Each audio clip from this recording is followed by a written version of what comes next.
Hello, everybody. This is going to be our first lecture video, and this is going to go along roughly with the chapter on capital and labor. This one's titled Industrialization, and I've started with a quick quote here from Mark Twain, who is, one of my favorite authors and commentators on just about anything that you can think of. And he says, "What is the chief end of man? To get rich. In what way? Honestly, if we can." Honestly, if we can, honestly, if we must. And I think that is one of those quotes that truly sets the stage for this period of time.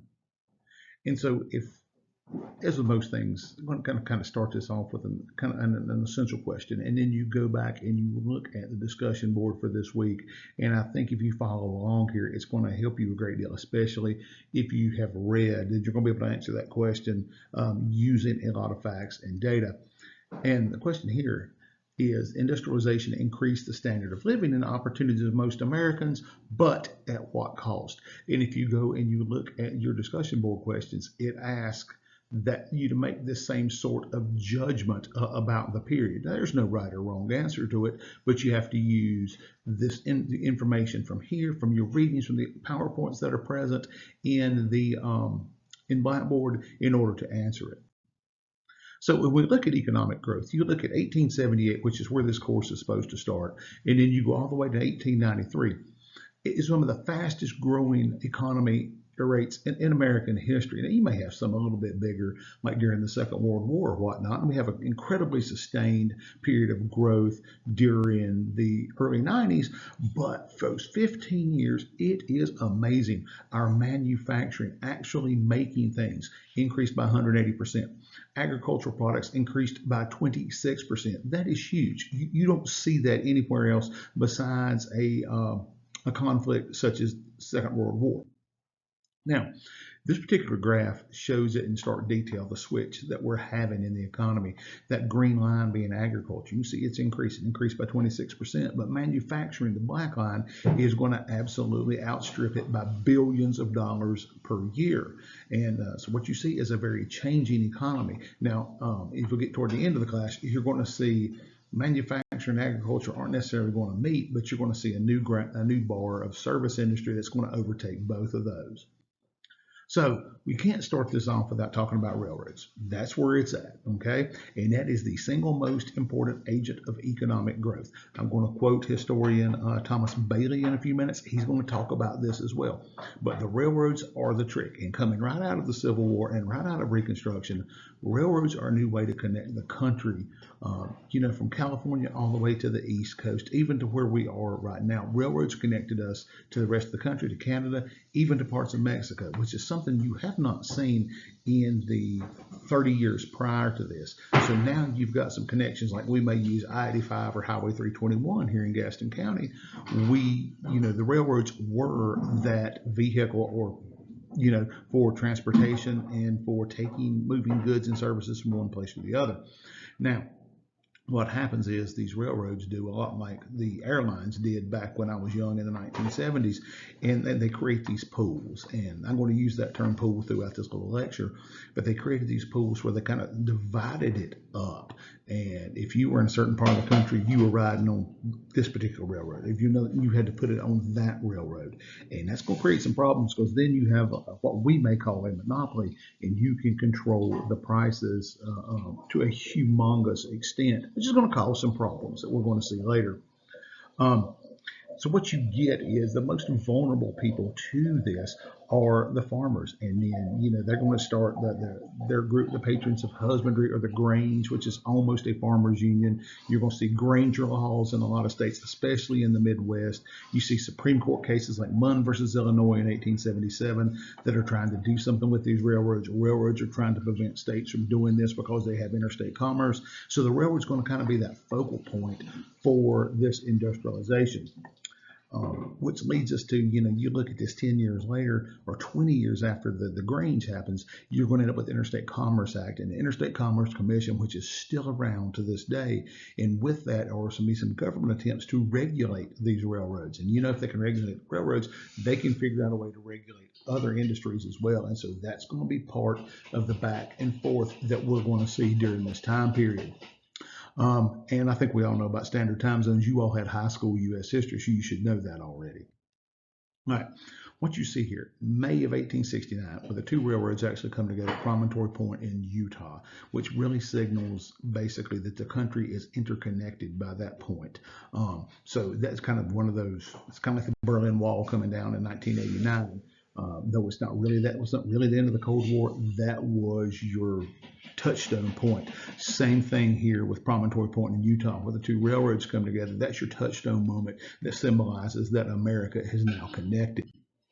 So, what were some of these causes of rapid urbanization? I mean, not urbanization, listen to me, industrialization. You know, you see my beach, you see a beach ball there. You know, it's winter right now. I would rather be at the beach. So, the first one, when you look at the steam revolution from the 1830s to 1850s, without the steam engine, we can't do these things. Okay, we simply can't do it. You got to have that steam revolution to power all of it. Then the steam revolution is applied not only to ships but also to the railroads and boat. That fuels that growing American economy, and it becomes the first really big business in America. And if it's a business that is that big, it's a magnet for financial investment, which means people want to put money into it to make money out of it. So there's a lot riding on the railroads and their success. Also, it is the key to opening the West. You know, here lately, there's been a renaissance in Western TV shows and movies and miniseries that show people moving out west. But it is the railroad that allows it to happen, because now you can rapidly transport hundreds, thousands, you know, tens of thousands of people and the stuff that they need back and forth. So it is going to be the key. And also, the railroads just don't appear grown overnight. They need other industries to help them. Rails were originally iron, they become steel. So there's the iron and steel industry right there. Massive development of other industries that is very similar to what the automobile is going to do in the 1920s. Well, let's see if we can get this thing to click. Here we go, there. So there are some other causes of rapid urbanization. One of the parts is with making steel, it used to be a very imprecise process. It was time consuming, it was nasty, it was messy, and it was riddled with a lot of impurities. But with the Bessemer and open hearth processes, you were able to make steel which was much more higher quality and can be relied on. So that allows steel to be made cheaper and quicker and better. You know, you think about all the cattle that you've got coming out of the Midwest. What do you do? How do you get this fresh beef to market? How do you get fruits and vegetables to market? Refrigeration. And with refrigerated cars allows that to happen. And could you imagine a world without refrigeration? Thomas Edison even, you know, so he's inventing all these things. You know, the Wizard of Menlo Park, you'll see a picture of him later, light bulbs, phonograph, motion pictures, he's a key in all kinds of different things that we're going to be created as part of this industrial and technological boom that's going to be experienced in the last quarter or so of the 1800s. And there's old Thomas Edison sitting there playing in Menlo Park. Here he is with a phonograph. I mean, today you pick up your smartphone, you can text anybody and their brother anywhere in the world just about. But recording voice, the first time that happened, you know, you hear President Theodore Roosevelt, you hear his voice. It doesn't match his body. It's kind of odd. Think about, what did Abraham Lincoln sound like? We don't know. Now you can. So all of these different technologies are booming in a way that we look at and kind of laugh because we're so used to the world at our fingertips. But back then, this was a sea change or a paradigm shift in the way that people could communicate and could record their interactions.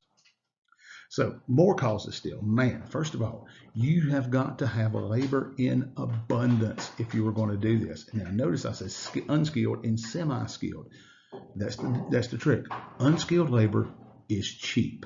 And America has a humongous amount of unskilled or semi-skilled labor. Now you go around the places, it seems like everybody and their brother is hiring because, you know, the job market itself is pretty saturated. But back then, you know, you've got people that are looking to come to America to build a new life. Now, if that sounds like current, That's true. But you had this in abundance at this time. You have people coming from Southern and Central and Eastern Europe that you did not have in the years prior. And so all of a sudden they come here, they will work much cheaper than what you like Western European immigrants or native born citizens. Then, not only do you have to have labor that is cheap enough, but you've got to have capital. You've got to have the money to invest. That's why I could not be an industrialist. I have no money to invest. But there were people who had capital in abundance. A lot of it, fortunes made during and just prior to the American Civil War. And now, what are we going to do with it? We're going to continue to want to grow that money. And these new businessmen, I put entrepreneurs in here. We will call them a different name later. And they had advisors, and they did this far more scientifically than you may have seen in the 1820s, 1830s, 1840s. Then, so you've got people who know how to make money. You've got the capital. You've got the labor. And then you've got an increase in the American population. It is booming. Um, we call the post-Civil War era the baby boom, but in this time, that population is growing through natural increase and through immigration. So, hey, that every person that comes over on the boat, as you would say back then, every person that does needs things to wear, things to eat, places to live, which causes that market to continue to grow. And then you've got a government that is willing at all levels, national, state, and even local, to help stimulate that economic growth. A lot of it by staying out of the way or actively participating to help businesses, which is a little different than what we may have today. And all of this requires natural resources. We're going to see a map here in a minute. We're going to see a map here in a minute that is going to show some of the things that were some of those resources and where they were in America. Now, that new business culture, I've used a French word, laissez-faire, which is almost literally hands off, but that's going to be that ideology of the industrial age and the hands off. Whose hands do we want off? It is the government and the regulation at that time. So what ends up happening is that laissez-faire, everybody stays out of the way. So the individual becomes that moral and economic ideal. Your Carnegies, your Vanderbilts, your Rockefellers. And what happens is that all of us, from all the way from the top, to Carnegie, who was the richest man in America when he sold Carnegie Steel, all the way down to the bottom people like us, history instructors, everybody should be able to compete freely in the marketplace. And if you compete well, you're going to be successful. If you do not compete well, then you're not. And this idea comes from Adam Smith in his book, The Wealth of Nations, where this idea that the market is not man-made or invented. It just is. We didn't make it, therefore we should not control it. It just is, and it has its own laws. There is an invisible hand of competition moving along in it, and the rest of us need to stay out of trying to control it. We should just roll with it. And that means there is no room for government in that market according to this business culture. Today, that is anathema to us. But at the time, that was the way things should be according to most people on that upper end. Now, we're going to skip over this right here. If we were sitting in a regular class, we would talk about this in some detail. But since we're not sitting in a classroom and you're going to get tired of hearing me here in a few minutes, I'm going to skip over it. So let's look at wealth and inequality, which is one of the themes in this chapter. And what you're going to get is the spread between the rich and the poor, which you are going into a political season. Oh my goodness, they're going to talk about this until they're blue in the face. Anyway, we're not even going to go there. But in the late 1800s, you have this gulf between rich and poor, and it's going to rise. And the poor are not advancing in terms monetarily at the same rate as the very, very wealthy are. Your Carnegies, your Rockefellers, your J.P. Morgans, we can't really calculate their wealth today. Sure, you can plug the numbers into a program or into a website that takes the money at that time and kind of extrapolates it to what it would be today. But there is so much that they have that we don't know about. You think about the Biltmore Estate up in Asheville, and we don't know how much that house cost to build because there was no such thing as a building permit at that time. These people have money and wealth that is hidden. They have it that was not taxed. There was no income tax at that time. So we're not really sure how much it was, but we do know that the gulf between the two groups does rise dramatically. For Thorstein Veblen, he talked about conspicuous consumption in his book, The Theory of the Leisure Class, and how, this is the byproduct of the economy growing so fast, is that you're going to get this increased gulf, because some people are not competing in that market as well as others. And also there's this idea of these people, instead of being captains of industry or whatever, or entrepreneurs, as I had on the previous slide, that they're really robber barons, which is this medieval term, and that they're stealing and they're making this money on the backs of their employees and on the poor. And it is a criticism of power, not necessarily wealth, because they could get away with this. So keep that in mind as you read into the chapter. Now, the question we would ask if we were all sitting in class is, should the government try to redistribute wealth to make it more equal? Well, that idea is going to crop up during this period. You're going to have one group who's obviously opposed to it, and you're going to have another that is obviously for it. And that particular conflict is still going on to this very day, well over 100 years later. But you have the very poor, you have the very rich, but there's a group in the middle that is starting to get what I've put here as consciousness. That is the American middle class, and they are achieving that consciousness. They see that, hey, we're not wealthy, but we're not poor.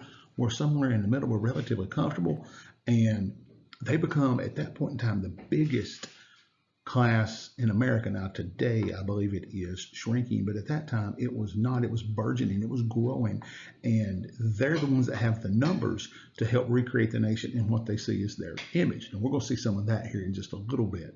Some of the things you've probably heard throughout your life actually come from the middle class during the late 1800s. And so I've got a question, what might that image be? We're going to see it here in just a little bit.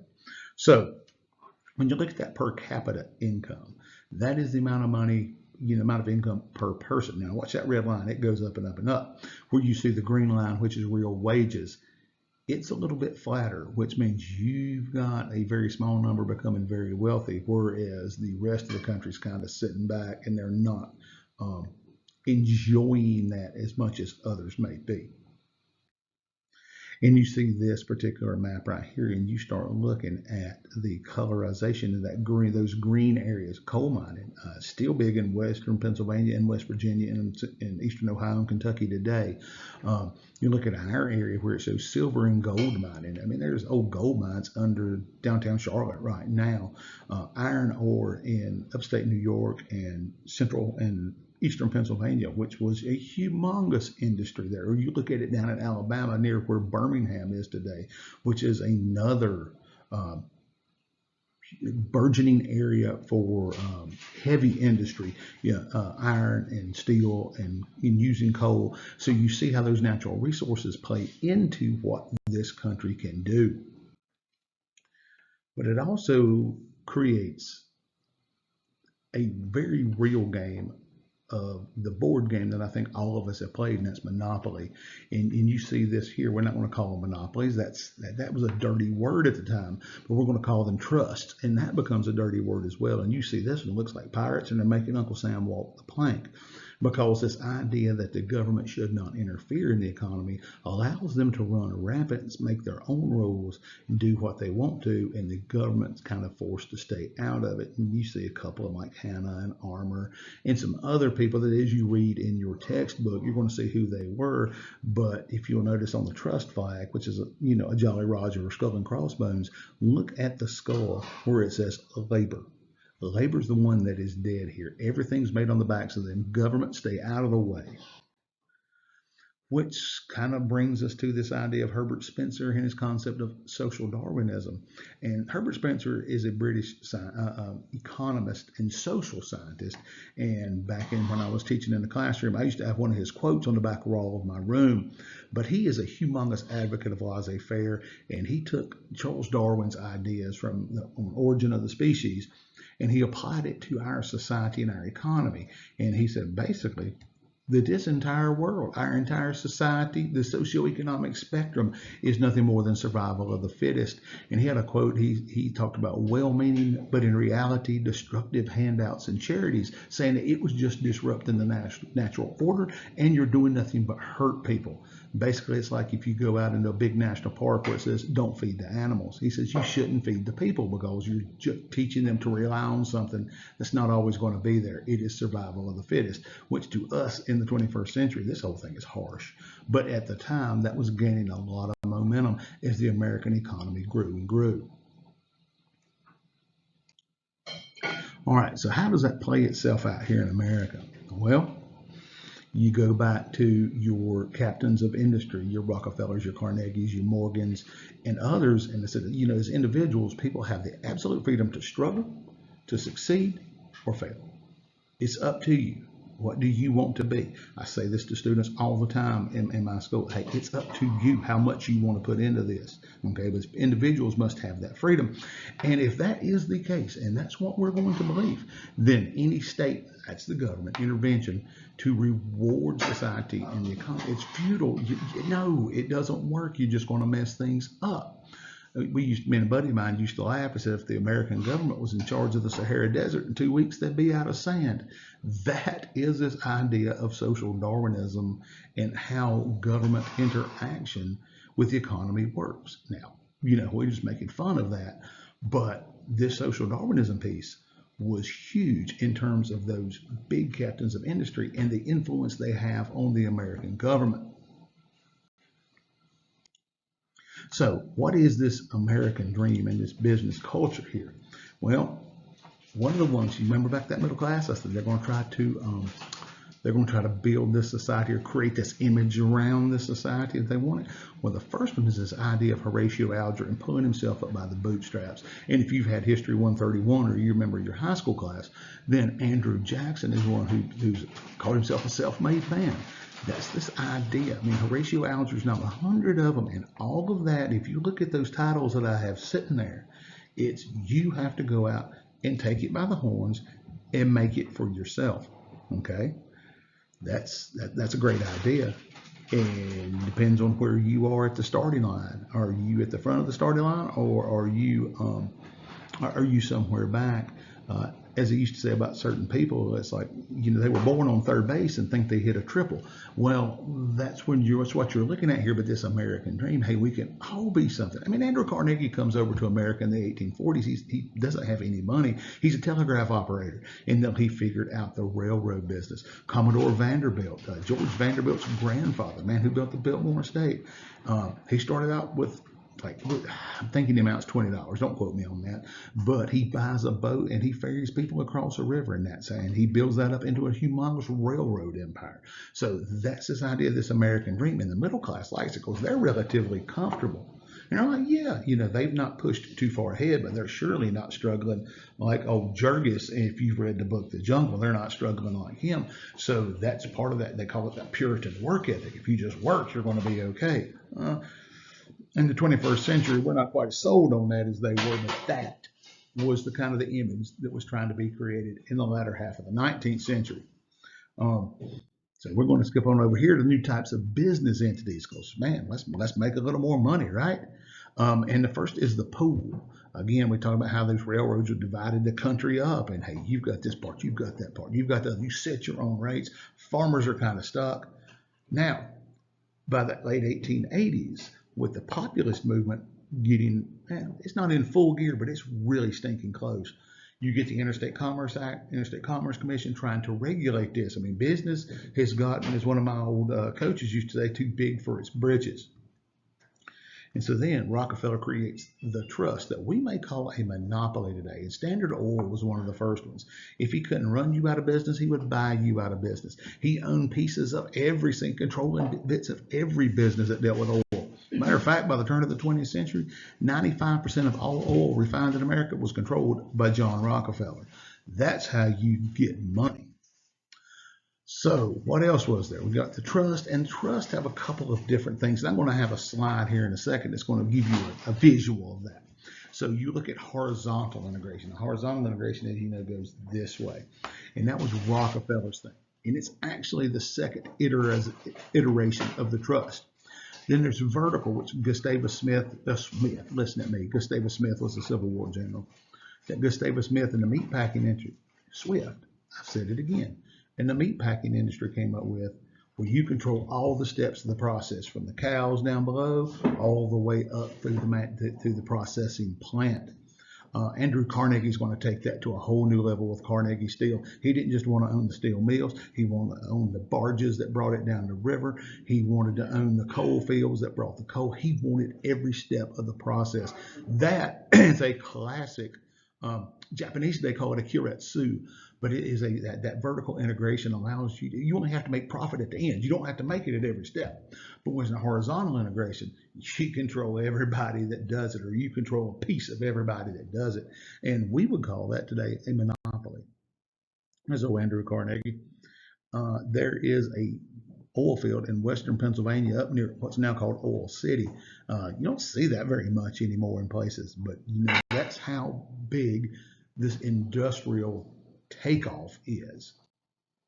And so if you look at this right here, this is a nice little image showing you how horizontal integration and vertical integration works. So if you want to stop the video and take a look at that, it'll help you kind of see it, because every now and again these terms get thrown around, even today in America. There's the Homestead Works in Pennsylvania, and I notice there are cars down there, so it is not from the late 1800s, but that is going to play a big part in this late 10,000 acre steel mill, absolutely huge.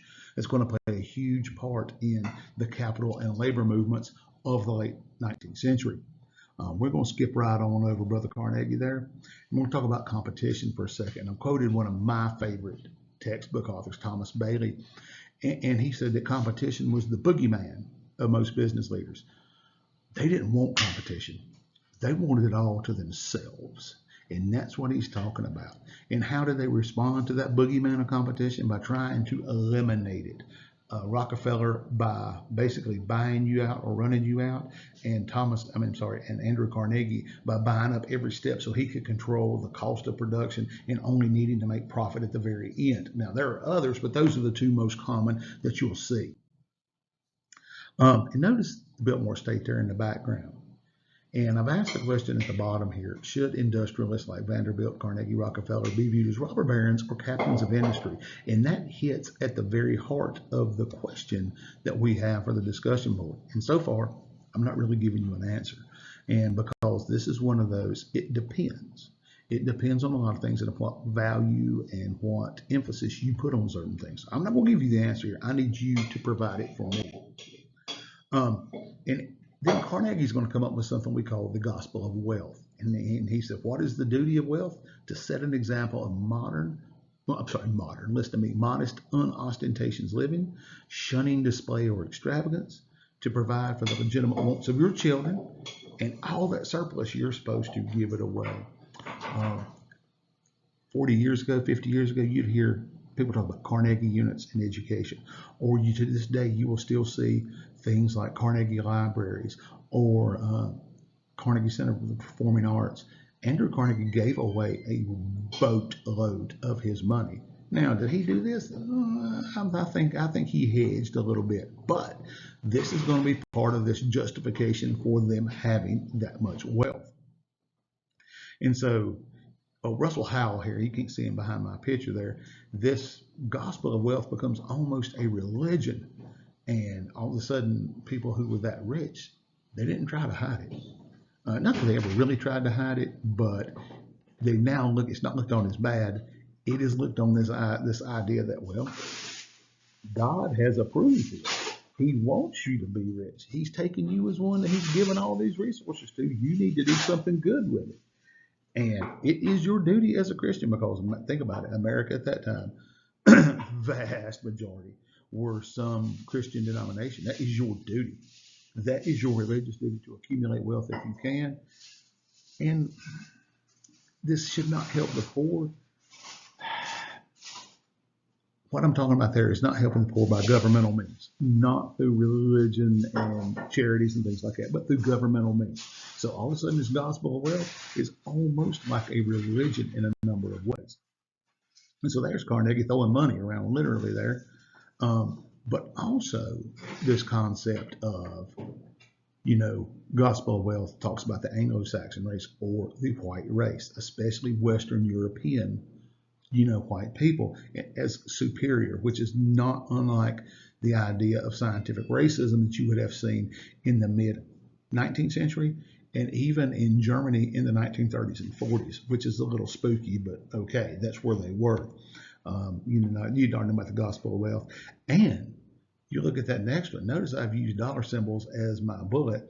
Inequality they thought was inevitable, and it is good. Somebody's got to be rich, which means somebody's got to be poor. And here we talk about wealthy acting as trustees for their, quote, poorer brethren. That is really, really, really something that appeals to the uber wealthy of the day.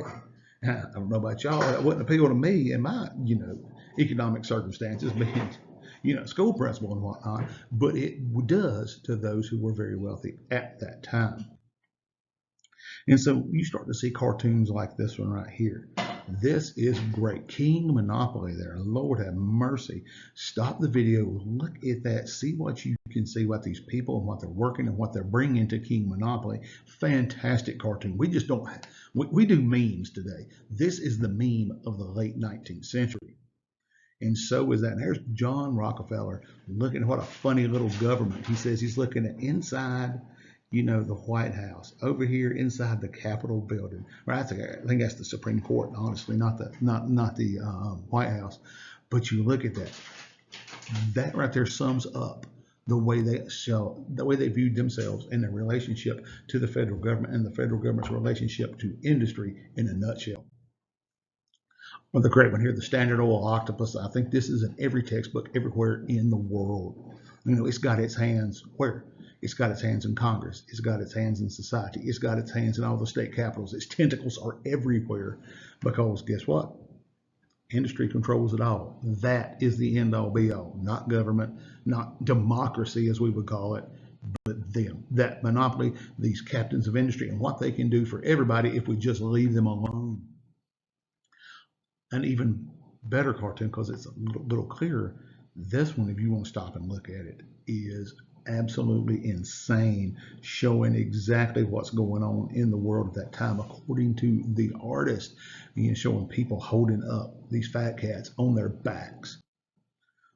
This one here, this is the Senate by the monopolist, for the monopolist, of the monopolist, the Copper Trust, the Standard Oil Trust, the Iron Trust, another one of those classic cartoons that we would call a meme today. This one's kind of cool too. And this one is something from in a newspaper in the 1990s, way before the internet became a thing. And when if you looked at it, from the early 90s when this came out, it looks like, hey, confound it, man, it's the 90s. Mergers, acquisitions, monopoly, stock options. That's the way business is done because that was what was going on in the 1990s. And you flip around, you see the calendar, it says 1898. 100 years go by, the same questions, the same things are being said, the same explanations are being given. Standard Oil stock certificate. I mean, that'd be something nice to have, would it not? I wouldn't have to go to work anymore if I had a few of those. Or this monopoly one here, everybody in class, used to look and go, oh, it's just terrible. But it shows you using animals as the substitute, the effect of monopoly on other businesses, on other corporations, and on the people. That one's always fun. That looks like something off a Halo, but you see it, monopoly and that big giant money floating around. Or the trust mining for gold right there at the Capitol. I mean, that looks like something kind of cool right there. But this is what's going on at the time, and you're starting to see some of that backlash. Here, we'll just keep on moving right along with those. What happens is there becomes an antitrust movement, though. As enough's enough, and it starts with Standard Oil. And you have John Sherman and the Sherman Antitrust Act, which is still in existence. As a matter of fact, Major League Baseball has a Sherman Antitrust Act exemption, and this is one of those things they're starting to use against the NCAA in terms of name, image, and likeness, and players being able to transfer. And I'm going, wow, you dug that up from the deep. But the Sherman Antitrust Act talks about combinations. There's supposed to be a B in there, and yes, I misspelled combinations in restraint of trade. In the first case that brings it up is U.S. versus E.C. Knight Company, and this idea, if you're trying to restrain trade, you don't get to do this. At one point, there was this movement to break up Microsoft, that it was too powerful. Another one now for Google. Apple has been hit with some of the Antitrust Act stuff. And that Antitrust Act comes from, 130 years ago, 135 years ago. So this idea of trust is not something that Americans really want to accept in this day and age. But the movement started back then because of the incredible amount of power and wealth. Commodore Vanderbilt had a saying. He said, "Law, what do I care about the law? Ain't I got the power?" And he was right for many, many years. Again, one more. That's a little bit of a scary cartoon, is it not? But this idea of regulating the trust, Munn versus Illinois, way back in 1877, it's a railroad case. 1886, Wabash Railroad versus Illinois. Again, this is part of those Granger laws, which there are so many farmers and they were so vulnerable to railroads, they start the movement. Then click on for me there. There we go. Then by 1890, with the Sherman Antitrust Act, 1895, we're going to test it in Supreme Court with the U.S. versus E.C. Knight Company. This becomes the way things are going to work. There's going to be an adversarial relationship between the government and some of industry for the next 100 or so odd years from that point forward. So you get unions, and I call it related foolishness, because not only do you get political parties, not only do you get the government, but you also are going to get people trying to organize into unions, because it's one thing, if one person walks off the job, whatever, you hire somebody else. When your whole workforce walks off the job, you've got a problem. Like the Knights of Labor, the American Federation of Labor, National Labor Union, you're going to look in one of the PowerPoints that is in under week 1, you're going to see this discussed. I'm not going to video on that, but because it's pretty self-explanatory. But what happens is labor unions, though, find that it's difficult to organize, as the unions found, even in that burgeoning antitrust phase, because people are like, whoa, hold on. We don't like that either, which means America's, moving back and forth here in front of this camera, America's trying to walk a very middle ground. To this day, like in North Carolina, it's very hard to get unions to organize. Not really like that, but by like token monopolies and trusts, don't like that either. So we're trying to walk a middle ground in this country. And, again, next thing here about railroads and whatnot, you've seen this already, so I'm going to skip over that. But you start looking at this. This right here, you get all of these different lines, and these are just going to continue to grow and grow and grow until we get into probably the 1940s. You're going to get it. You're going to get those lines. These are just main lines. These are not, small individual things. You see that one that comes down through Charlotte right there. They're going to go over to my area in Shelby. They're going to come to Gastonia, up toward Hickory. They're all over the place. Stop there. And then lastly, you see this one right here, and I think this is very poignant, especially in this political season, where you see that arrow of democracy trying to pierce the gorilla that is the trust. And you're going to see this imagery when it comes to a lot of things, whether it is imperialism, whether it is trying to take over other countries, whether it's dealing with Germany during World War I. You're going to see this imagery of the gorilla and America as some very vulnerable female. It's going to do something horrible to. God only knows what that is, but you see that arrow of democracy that is going to pierce that gorilla, and the gorilla of trust is going to kill it. And we're going to see an entire political movement break out. We're going to talk about populism. We're going to talk about the progressives, which is going to be the big outgrowth of populism as we move into the early 20th century. That is going to see them try to regulate those trusts.